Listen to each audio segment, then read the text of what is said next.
श्री परमहंस दयाल जी महाराज की जय। श्री नंगली बिहारी भगवान की जय। बोलो मेरे गुरु नारद जी महाराज की जय। बोलो सभी संतों की जय। देखिए, आप लोगों को बताना चाहेंगे कि एकांत सेवन कि आप लोग कहीं न कहीं चर्चा सुने होंगे कि एक अभ्यासी को, साधक को या एक विवेकी व्यक्ति को कुछ समय के लिए एकांत सेवन भी करना चाहिए। हम लोग दुनिया से तो बहुत बात करते हैं, दुनिया को बहुत देखते सुनते हैं, लेकिन एकांत में कभी बैठकर हम अपने को सुने, अपने को देखें, अपने का अध्ययन करें, अपने की सुने।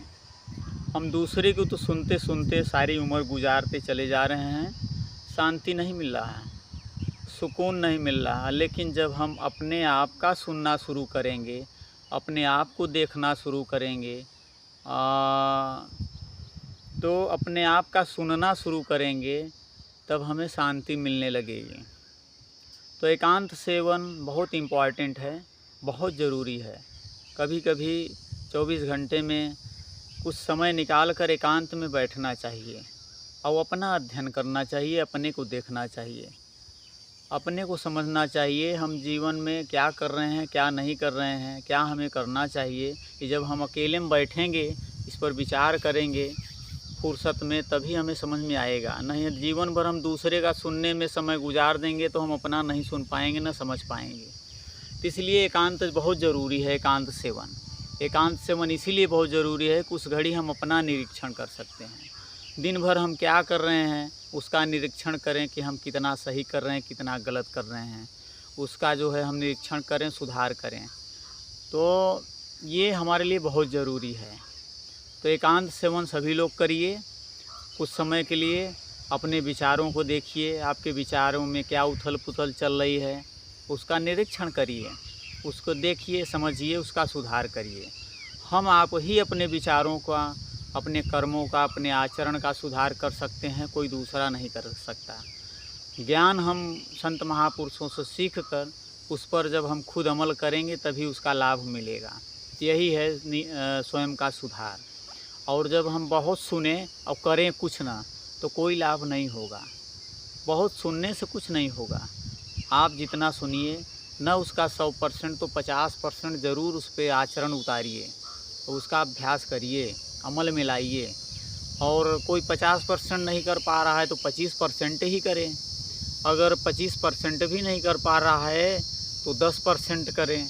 कुछ न कुछ तो आचरण में लाएं, तभी जो है लाभ होगा, बात समझ में आएगी। जैसे हम जो है लड्डू लड्डू कहें तो लड्डू से हमारा कहने से हमारी ज़ुबान को मिठास नहीं मिलेगी, लड्डू खाने से ज़ुबान को मिठास मिलेगी।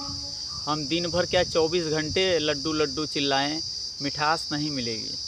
और जब लड्डू ख़रीद के खा लेंगे तो मिठास तुरंत मिल जाएगी, उसका अनुभव तुरंत हो जाएगा कि वास्तव में लड्डू कैसा होता है, मीठा होता है। तो आगे चलते हैं। एकांत सेवन का 2 स्वरूप है।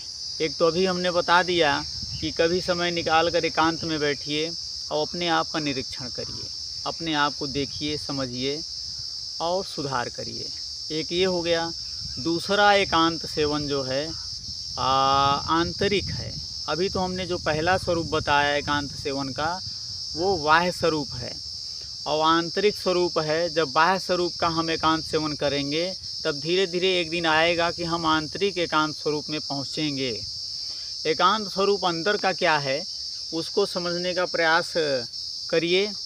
जब हमारे अंदर कोई उथल पुथल ना हो, हमारे विचारों में कोई जो है उथल पुथल ना हो, कोई खींचा तानी ना हो, कोई उतार चढ़ाव ना हो, कोई सोच विचार ना हो। कबीर साहब ने इस पर प्रकाश डाला है, मन की तरंग मार लो बस हो गया भजन।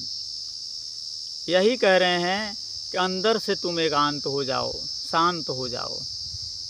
तुम्हारे अंदर जो तरंगे उठती रहती हैं विचारों की, अच्छे और बुरे, उसको जब तुम एकांत करना सीख जाओगे, शांत करना सीख जाओगे, तो वही तुम्हारा भजन का स्वरूप होगा। निर्विचार स्थिति उसको कह सकते हैं।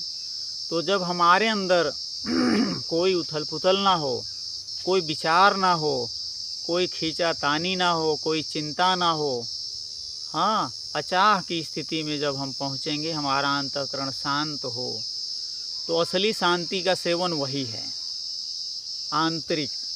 बाहरी का जो हमने बताया वो तो पहला स्वरूप है, लेकिन असली स्वरूप आंतरिक शांति है, आंतरिक एकांत सेवन है।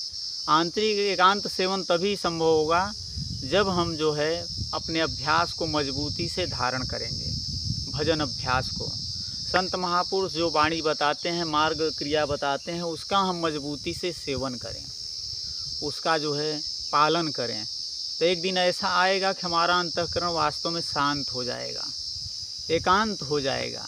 जिस दिन अंदर एकांत हो जाएगा, उस दिन फिर क्या पूछना, आनंद ही आनंद प्राप्त होगा। तो इसलिए जो है अपने अंदर एकांत धारण करने की हम आप कोशिश करें, और इसी से आपको असली शांति सुकून का अनुभव प्राप्त होगा। और जो है उपाय नहीं है। जब तक हमारा अंतःकरण शांत नहीं होगा, हम संत भी नहीं बन पाएंगे, और ना ही हम जो है साधक बन पाएंगे, और ना ही हमारा मार्ग हमें स्पष्ट दिखाई देगा। जैसे तालाब में पानी, अगर पानी में लहरें उठ रही हैं तो हमारा चेहरा नहीं दिखाई देगा स्पष्ट, और वही लहरें जब शांत रहती हैं, पानी शांत रहता है, स्थिर रहता है, तो उसी में हम चेहरा देखते हैं तो साफ साफ दिखाई देता है हमारा चेहरा।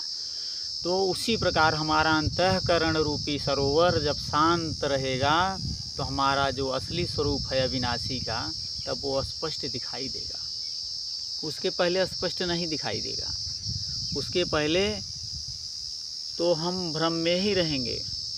अंतःकरण हमारा जब शांत होगा, तभी हमें उसमें अंतःकरण रूपी सरोवर में, अंतःकरण रूपी तालाब में हमारा स्वरूप हमें दिखाई देगा। तो इसलिए जो है यह असली एकांत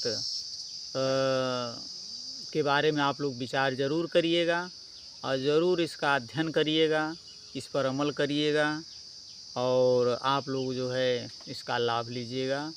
तो इस चैनल पर जो भी वीडियो आप देख रहे हैं, आपको अच्छा लग रहा है तो आप इस चैनल को सब्सक्राइब ज़रूर करें, अपने मित्रों में, रिश्तेदारों में इसको शेयर भी करें, और उनके पास तक भी इसका लाभ पहुंचाएं। और जो है आप कमेंट भी करिए जो पूछना हो। और हमारा नंबर हर वीडियो में अक्सर रहता है, आप चाहें तो संपर्क भी कर सकते हैं, 9936498661। तो निश्चित है आपको असली एकांत के बारे में समझ में आ गया होगा।